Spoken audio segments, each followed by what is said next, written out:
Minions: The Rise of Gru.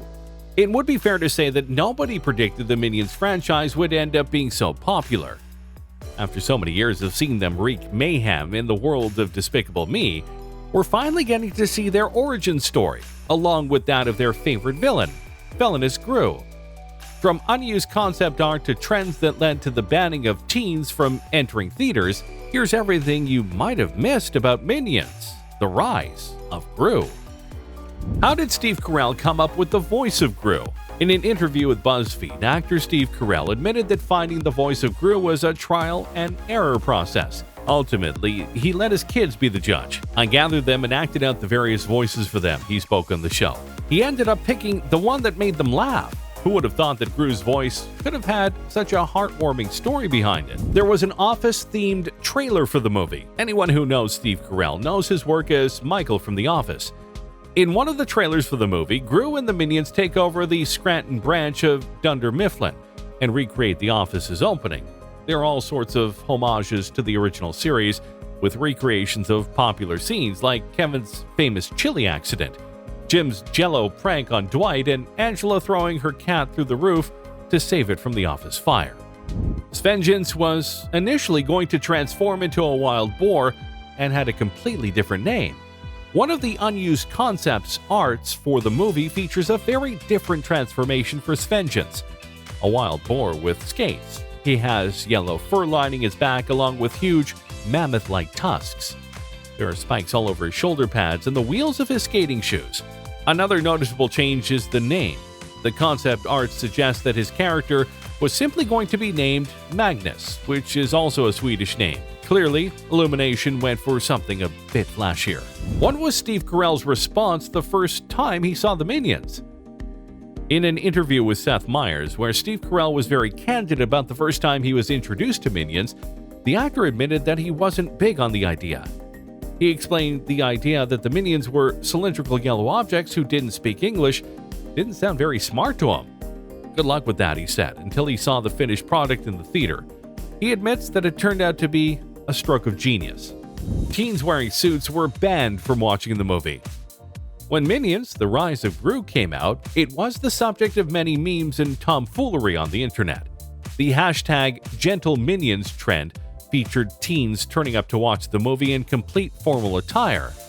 Movie studio Universal Pictures even endorsed the trend, saying on Twitter to everyone showing up to @Minions in suits, "We see you and we love you." Of course, it soon got out of hand as the people following the trend were accused of throwing things and making noise in theaters. In the end, theaters had to ban everyone following the hashtag #GentleMinions trend from watching the movie. Bell Bottom's initial Zodiac transformation was a what?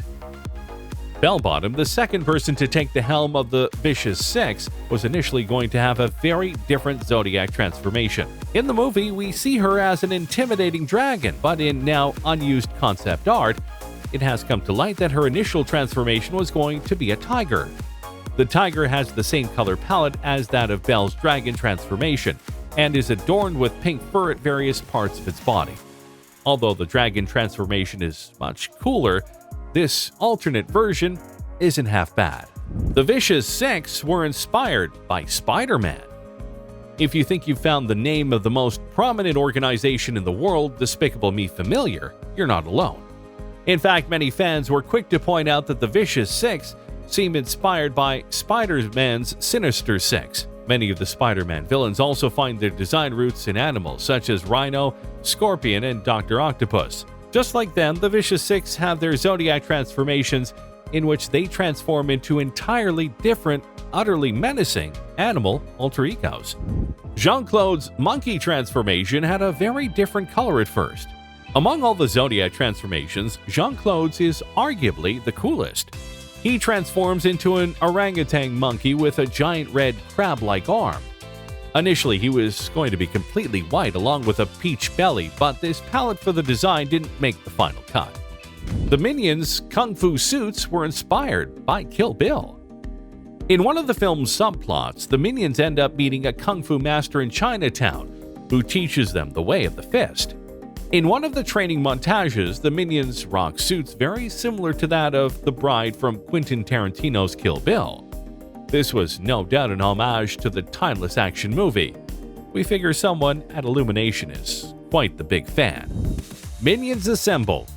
When Gru is helplessly tied to a clock tower by the villainous Vicious Six, he ends up calling on the help of the minions by saying, "Minions Assemble." This is a reference to what is quite possibly the most talked about scene in the past decade of cinema, when all the Avengers gather to take on Thanos, with Captain America rallying them with the battle cry, "Avengers Assemble."